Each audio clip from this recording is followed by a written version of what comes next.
morning everyone! Magandang umaga, gabi, or tanghali na dyan sa inyo.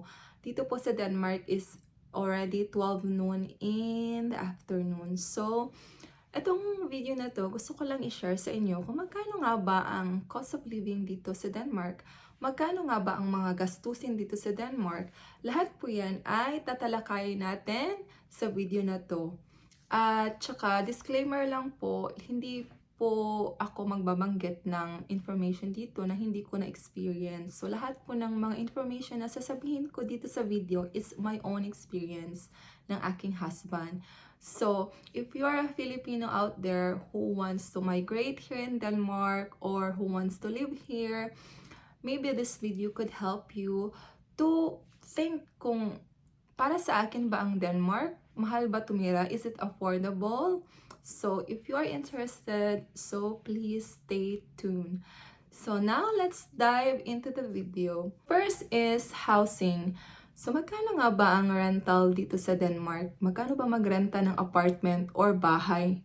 So, dito sa Denmark, pwede kayong bumili ng sarili nyong bahay, which is meron kayong utang sa bank, which is sa bank kayong magbabayad.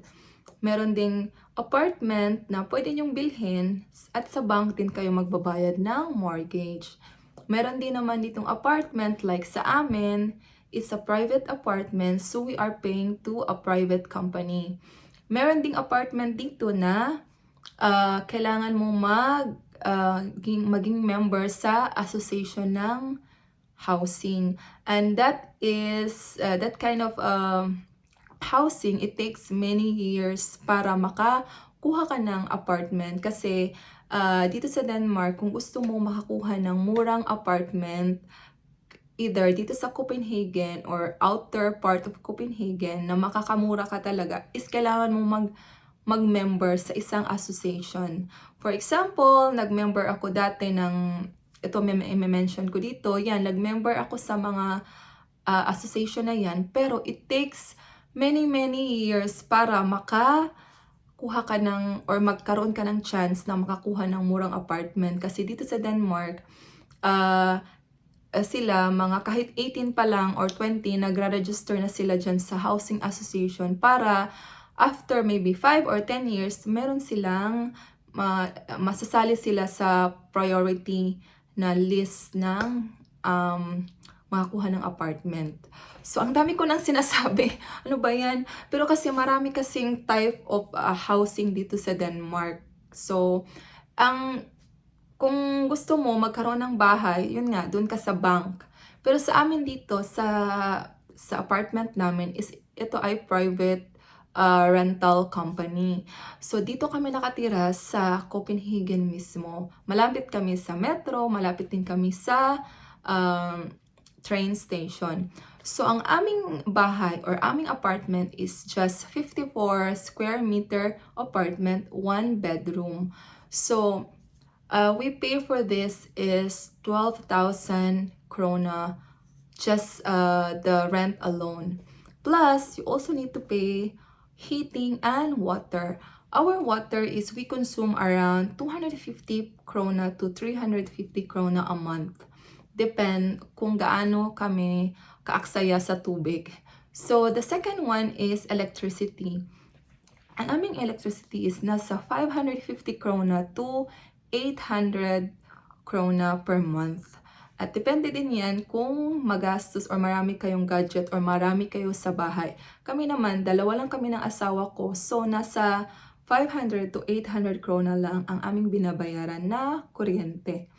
Tapos, meron pang isa is yung internet.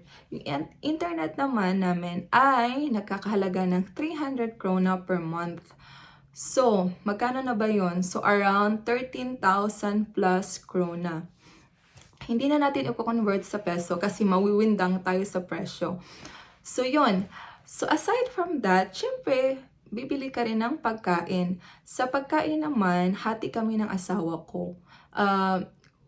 Hindi kami nagtitipid sa pagkain kasi kung anong gusto namin kainin, kakainin namin.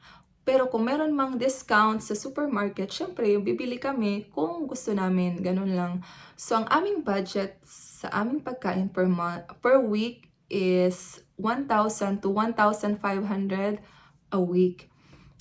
So around 4,000, around, yeah, ganun, mga ganun. So, minsan hindi kami umaabot ng 1,500 or minsan, 2 beses kami mag-grocery ng asawa ko or minsan ako din 'pag nakakadaan ako ng supermarket tapos may mga kulang-kulang, yun nakakagastos ka rin. So, budget namin is 1,500 per week. So, meron pa kaming, bills. Ito naman yung A-Casa. Ano ba ang A-Casa? A-Casa is isang association dito sa Denmark or isang system na kailangan mong magbayad talaga per month. Kasi in case na mawalan ka ng trabaho dito sa Denmark, yung A-Casa yung magbabayad sa'yo ng salary while wala kang trabaho. Di ba maganda?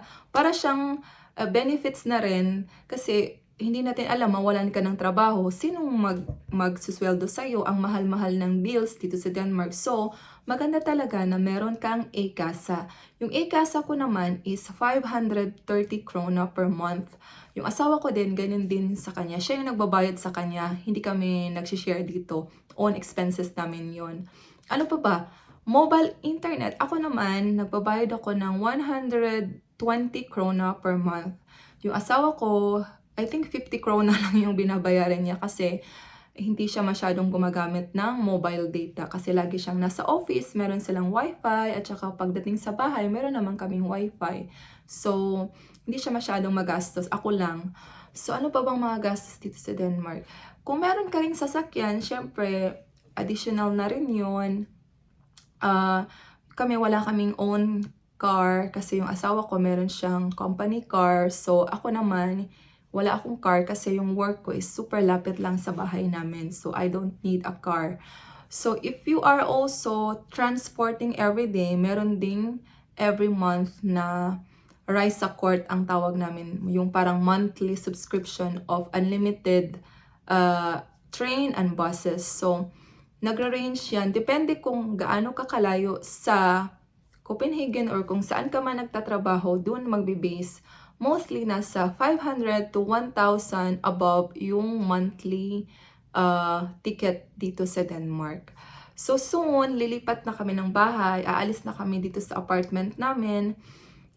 Kaya ko sinishare to sa inyo para malaman nyo kung magkano ba ang renta dito sa Denmark. Mahal ba? Ganon. So, yun nga, nasabi ko na sa inyo na yung aming house or yung aming apartment is around 13,000 plus krona. Yung sa amin naman, sa asawa ko, nag-usap kami kung magkano yung aming isi-share. So, depende. Ang usap talaga namin is kung sinong mas malaki yung sweldo, yun yung malaki ang share sa bahay. So, sa amin ng asawa ko, since yung asawa ko ang mas malaki yung sweldo sa akin, nagbabayad siya ng 60% ng bills sa bahay. Ako naman is 40%. So, kayo na magkwenta kung magkano ang sinishare ko sa bahay. So, yun lang naman yung mga gastos dito sa Denmark. Pwera din kung masyado kang palalabas kayo or kumakain kayo sa labas, additional na yon. Kami ng asawa ko, bihira lang kaming lumabas because we like to cook at home. We like home cooked meals. Lumalabas lang kami kung mga birthday or meron kaming gustong itry na restaurant, ganon, or nagkikrave kami ng sushi, ganon, lumalabas kami. Pero, I think, once in 2 months lang siguro nangyayari yun. So, kaya medyo matipid kami this time. Kasi nga, yung asawa ko is mahilig siya magluto sa bahay. So, ako din, parang ano na rin sa kanya, yung parang nahahawa na rin. Ganon. Siyempre, depende din kung bumibili ka ng damit, additional na yon. So, magkano nga ba ang lahat-lahat? So, total of... So, yun nga, lahat ng... Depende naman kasi lahat ng mga bills dito sa Denmark. Kung nakatira kayo sa mismong city sa Copenhagen, like us, mahal po talaga ang renta. Pero kung lalabas kayo outside Copenhagen, for example, Holbæk, or Ringsted, or 45 kilometers away, mas mura-mura po ang rental. So, yun lang po ang video na to. Sana po may natutunan kayo sa video na to, at if ever meron kayong mga question, paki-comment lang down below at sasagutin natin at gagawa tayo ng video kung meron man kayong gustong malaman pa kung magkano or anong pamumuhay namin dito sa Denmark. So, yun lang po. Thank you so much. If you like this video, maybe you want to subscribe to my channel. And maybe if you like this video, you can hit the like button and subscribe. Thank you so much. Have a nice day. Bye. Till next time.